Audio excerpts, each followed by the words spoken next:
नमस्कार, news city पर स्वागत है आपका। मैं हूं आपके साथ सुहानी मलिक। क्या आपको 2020 का हाथरस कांड याद है? और क्या आपको वो याद है जब हाथरस में जयंत चौधरी पर लाठियां बरसाई गई थी? अब आप सोच रहे होंगे कि एकदम से अचानक हम हाथरस कांड को क्यों याद कर रहे हैं। चलो आपको पूरा मामला समझाते हैं। दरअसल रालोद के पेज पर 2020 में हाथरस कांड के दौरान का एक वीडियो पोस्ट करते हुए जयंत चौधरी पर यूपी पुलिस के द्वारा लाठीचार्ज को याद दिलाया गया और सीधे सटीक शब्दों में कह डाला कि दोगलापन अपने पर आई तो लोकतंत्र की हत्या, और जब इनकी सरकार दूसरे राज्य में यही हरकत दूसरी पार्टी के नेताओं के साथ करती है तो उनके लिए ये नैतिकता हो जाती है। हाथरस में जब हमारे अध्यक्ष यानी कि चौधरी जयंत सिंह पर लाठीचार्ज हुआ तो लोकतंत्र की हत्या तब नहीं हुई। वीडियो लाठीचार्ज के दौरान का वीडियो उन्होंने पोस्ट किया और दरअसल रालोद ने बिहार बीजेपी के एक ट्वीट को शेयर कर लिखा था कि आखिर ये कौन सी महागठबंधन सरकार की लोकतांत्रिक व्यवस्था है जिसमें बीजेपी के माननीय प्रदेश अध्यक्ष पर लाठी तानने की अनुमति है। अब बिहार बीजेपी के इसी ट्वीट पर फायर होते जयंत चौधरी के 2020 के ट्वीट को रालोद ने फिर याद दिला दिया।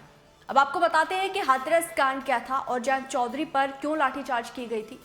हाथरस में 14 सितंबर 2020 को एक युवती के साथ गैंगरेप जैसी दिल दहला देने वाली घटना के साथ युवाओं किसानों का सत्ता के खिलाफ आक्रोश खुलकर सामने आया था।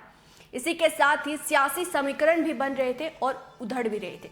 इसी बीच आरएलडी अध्यक्ष जयंत चौधरी पर लाठियां बरसाई गई जिसकी गूंज जाटलैंड के साथ साथ पूरे देश में सुनाई दी। लंबे समय से आक्रोशित युवाओं, नाराज किसानों और सत्ताधारियों को कथनी और कन्नी के अंतर में प्रदेश के सियासी समुद्र में मंथन की प्रक्रिया को तेज कर आरएलडी को ऑक्सीजन दी थी।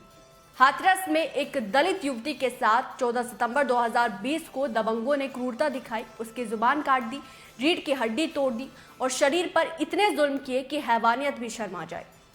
अब आपको बता दें कि पटना में क्या हुआ, जिसका जो कंपैरिजन है वो जयंत चौधरी के साथ जब लाठियां बरसाई गई थी उस पर हुआ है। तो पटना में बता दें कि पटना में क्या हुआ है और क्यों पटना का जिक्र रालोद ने किया है।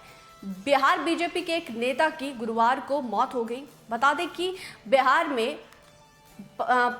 की राजधानी पटना में पुलिस ने लाठीचार्ज किया और जिसके बाद एक बीजेपी नेता की मौत हो गई, जिसके बाद विवाद शुरू हुआ।